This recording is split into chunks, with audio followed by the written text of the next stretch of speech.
A sociedade brasileira tem vários problemas estruturais que impedem a melhoria das condições de vida do povo. Um deles é a chamada dívida pública interna.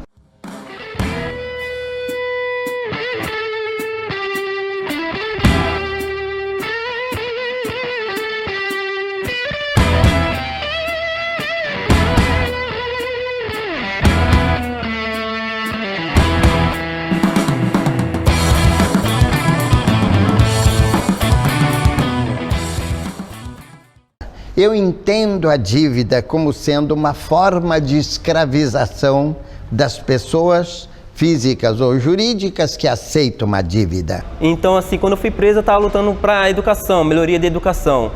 E quando eu fiz assim, aí foi aí que eu pensei, vamos estar com a melhoria da educação, mas e aí? O Brasil diz que falta verba para a educação.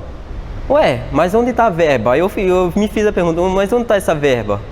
A gente não paga tanto imposto, mas onde está essa verba? A gente tem um PIB de 2,3 trilhões aí, né? Então, se um PIB tão alto, somos o 7º país de maior economia, né? Um país rico, como é que a gente não tem dinheiro para educação? Foi aí que eu conheci, porque esse dinheiro da educação é roubado para a dívida pública. Uma dos escudos dessa ordem econômica tão desigual é tornar esse tema árido, né? É fazer com que ele seja desconhecido da população. As pessoas parecem que precisam fazer um curso de economia para entender o que são esses meandros tão difíceis da dívida pública, né? O próprio sistema, ele coloca o tema como sendo muito difícil, ele apresenta como sendo muito difícil para que a gente não tenha aprofundamento. Na realidade, eu não tenho nenhum conhecimento de economia, mas eu estou aqui conversando com você com algum conhecimento do que eu estou falando, porque eu li e porque eu adquiri essa informação. Hoje a gente paga 40% em média de imposto no Brasil. Ou seja, eu trabalho 4, 5 meses e pouquinho só para pagar imposto. Metade do ano. Metade do ano só para pagar imposto. E o que eu recebo de volta? Nada. Para onde vai esse dinheiro? Vão para os credores dos títulos dessa dívida, que segundo o levantamento do Márcio Porchman, não são mais que 15 mil credores. Então, esse mecanismo é um mecanismo perverso de concentração da renda no Brasil. Então, vocês podem imaginar, 200 milhões de brasileiros pagam imposto, 30% desse imposto, em vez de ir para a educação, para a reforma agrária, para a saúde, vai para os juros da dívida interna, vai para 15 mil famílias, que acumulam esse dinheiro e ficam mais ricos. Compram apartamento, recompram dólar, fazem qualquer coisa. Ou seja, o orçamento público, que inclui os impostos que todo brasileiro tem que pagar, ao invés de ser destinado à educação, saúde, habitação, transporte, entre outros investimentos sociais que ajudariam a vida dos habitantes do país, vai para pagar dívidas com bancos milionários que enriquecem às custas da pobreza da população. Assim, quem está rico fica mais rico e quem está pobre continua pobre. Na década de 80, nós devemos ter pago aqui na América Latina cerca dos 500 bilhões de dólares, né? Por uma dívida gigantesca, mas sobretudo por causa também da taxa de juros extremamente elevada que nós pagamos nesse período.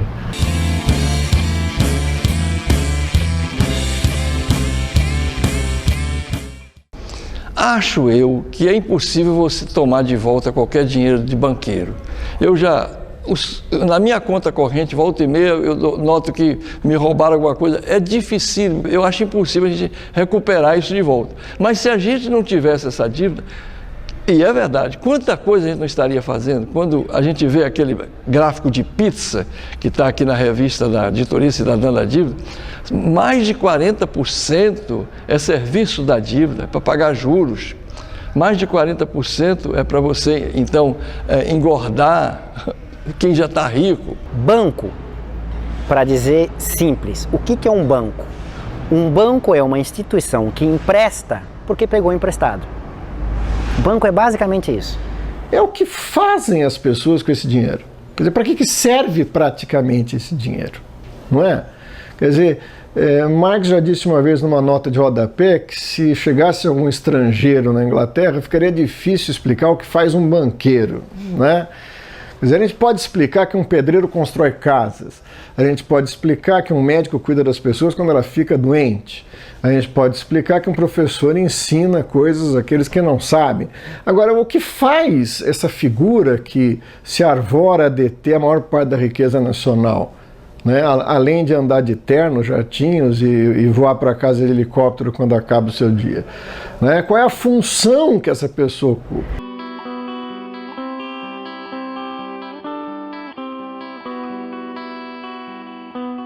Na Constituição de 1988 estava previsto uma auditoria da dívida pública brasileira. A Constituição brasileira, por exemplo, determinou que o Congresso fizesse uma auditoria para saber o que é ilegal, o que é impossível de cumprir. E até hoje o Congresso não a fez. Apesar de a Constituição ter sido votada em 1988, com prazo de 1 ano, até hoje não a fizeram. Nós recorremos, através de um recurso muito bem feito, através do presidente da OAB, ao Supremo Tribunal Federal, e isso encontra-se há muitos anos engavetado.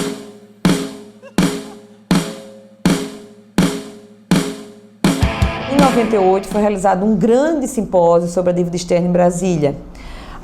No simpósio foi tirado que nós realizaríamos um tribunal da dívida externa, que aconteceu aqui no Rio de Janeiro, em abril de 99, com mais de 2.500 participantes. Passado o tribunal, nós fizemos uma reunião em seguida e resolvemos chamar então um plebiscito, uma consulta popular. No ano 2000 fizemos o plebiscito, mais de 6 milhões de votos, levamos ao Congresso, ao presidente que não nos recebeu, ao Senado, à Câmara, ao Legislativo e ao Executivo, os resultados, um documento com o resumo dos resultados e das demandas que nós fazíamos ao governo. E foi um plebiscito que gerou muito debate na sociedade. Vários economistas, o próprio ministro da Fazenda se pronunciou na época, o Malan, contra o plebiscito. O PT foi um partido fundamental na organização desse plebiscito naquele momento, teve à frente desse processo, produzindo materiais e tal. Era outro Brasil, era outro cenário. A luta da auditoria cidadã teve início logo após o grande plebiscito que foi realizado no ano 2000, aqui no Brasil, envolveu centenas de entidades da sociedade civil em todo o país. Foi realizado em 3.444 cidades e colheu mais de 6 milhões de votos. Uma das perguntas do plebiscito era sobre a auditoria.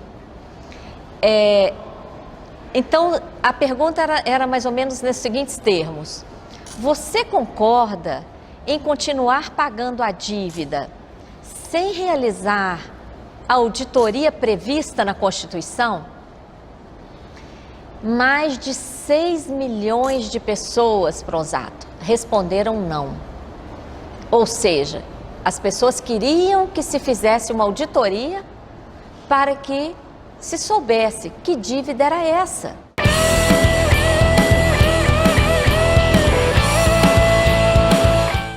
Quando fizemos a CPI da dívida pública, nossa proposta, feita aqui no Congresso Nacional, certamente nós colocamos o dedo na ferida da solução da economia brasileira.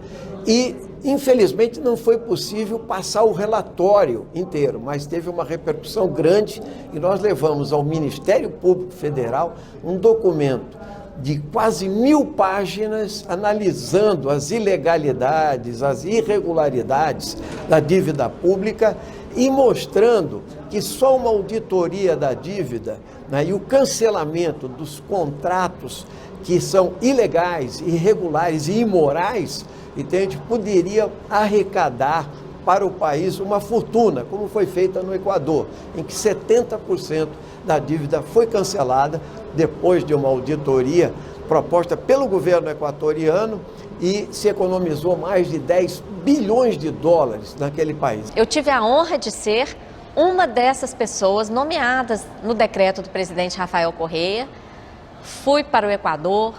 Foi um trabalho histórico, porque tinha apoio político do presidente e tinha respaldo legal num decreto. Entregamos o relatório para o presidente Correa em setembro de 2008.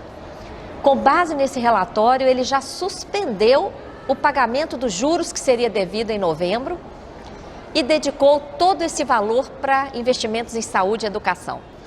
Dessa forma, o Equador anulou 70% de sua dívida externa em títulos e, com esse alívio, pôde aumentar os investimentos em saúde e educação. Nesses poucos anos, já foi erradicado o analfabetismo, implementada a educação integral. A saúde pública, que já não existia no Equador, foi recuperada. Investimentos impensáveis há pouco tempo em transportes, etc., estão acontecendo. Enfim, mudou a realidade do país. É um exemplo para o mundo essa experiência equatoriana.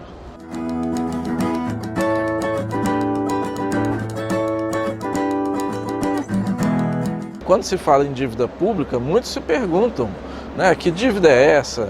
De onde ela surgiu? Né? A quem ela é devida? A quem está pagando essa dívida? Na verdade, é o povo que está pagando isso. Portanto, é imprescindível que nós possamos auditar essa dívida, até porque nós temos diversas provas de ilegalidades, de legitimidades dessa dívida, que começou basicamente na época da ditadura militar. Nós nos ingressamos no processo do endividamento público com a ditadura. Foi a política econômica instituída pela ditadura, que foi uma exigência americana, que deu início à dívida pública brasileira. Em 77, no governo Geisel, né? Quando o Delfim Neto falou na televisão, perguntaram a ele, se o senhor está pegando dinheiro lá fora, isso não é perigoso? Aí ele falou, perigoso como? Nós estamos usando a poupança dos outros para gerar o nosso desenvolvimento, que perigo tem isso? Só que, irresponsavelmente, ele pegou empréstimo a juros flutuantes.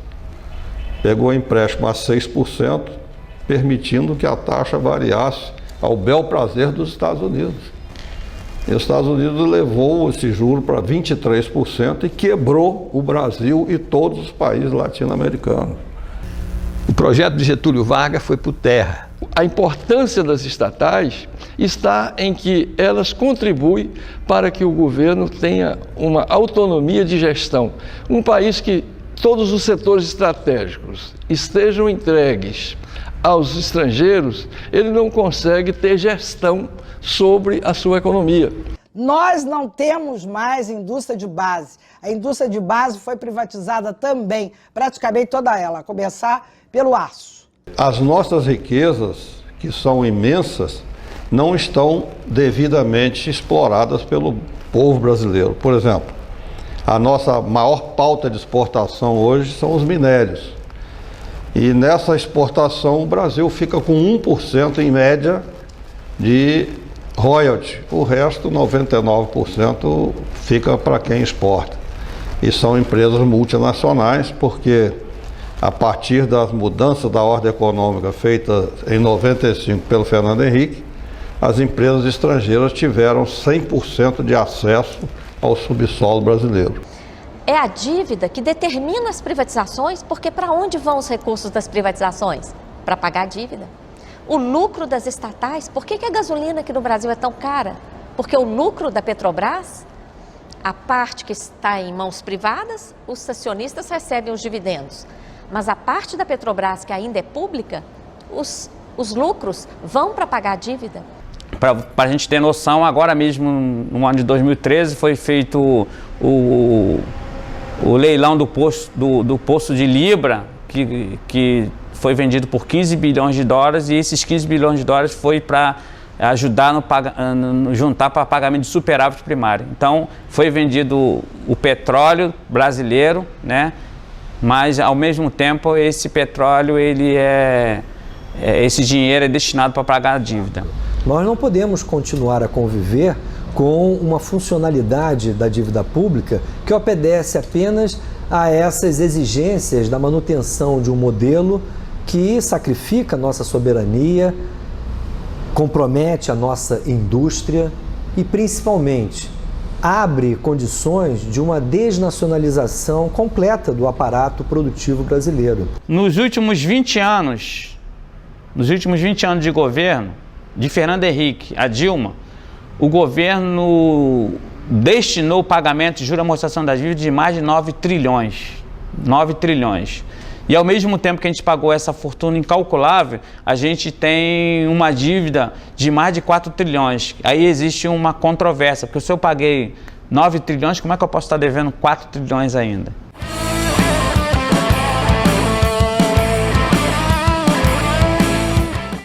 A dívida pública interfere em toda a economia do país, não é? Ela, além de representar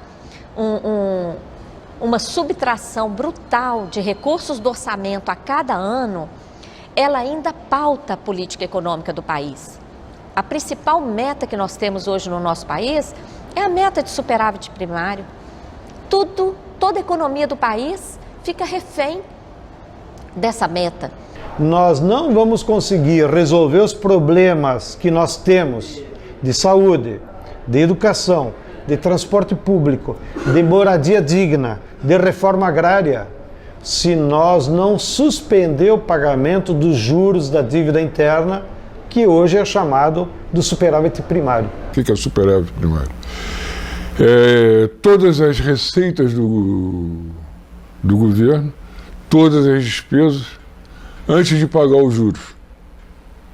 Então, antes de pagar a conta, o que sobra um dinheiro. Depois que vai pagar a conta, não sobra mais nada. Então, o superávit primário é uma brincadeira para enganar as pessoas. O Brasil e a Argentina são os únicos dois países das Américas que praticam superávit primário. Ou seja, que se comprometeram com o Fundo Monetário de garantir uma parcela religiosamente guardada dos impostos para pagar esses juros. Nenhum outro país. Só o despertar desse tema já é interessante. Se toda manifestação de rua tivesse esse tema em pauta, as assembleias populares tivessem esse tema em pauta, fazer palestras em escolas para os professores e para os alunos, tentar informar uma maior quantidade de pessoas, eu acho que aí poderia ter um maior empoderamento do povo mesmo, popular. Na construção dessa mobilização que vai permitir uma verdadeira saída deste problema, é preciso que cada um se sinta responsável. Nós queremos que haja realmente uma conscientização do público. E assim, isso é um trabalho de formiguinha. É na fila do ônibus, é na fila do banco, é na fila do mercado, é estar almoçando, é estar trabalhando, é conversando sobre isso. É muito importante que cada um de nós tenhamos algo assim, ó, nas mãos, ó, um panfletinho desse aqui, em que fala dessa questão. Entre a riqueza do país e a consumação dos direitos sociais, tem uma dívida no meio do caminho, que a gente tem que enfrentá-la. E a ferramenta legítima para enfrentar, para documentar e para obter resultados é a auditoria. Quem quiser realmente governar para o bem do Brasil, ou enfrenta o tema da dívida, ou nós continuamos um país escravo, submisso, que não é um verdadeiro país. É uma colônia.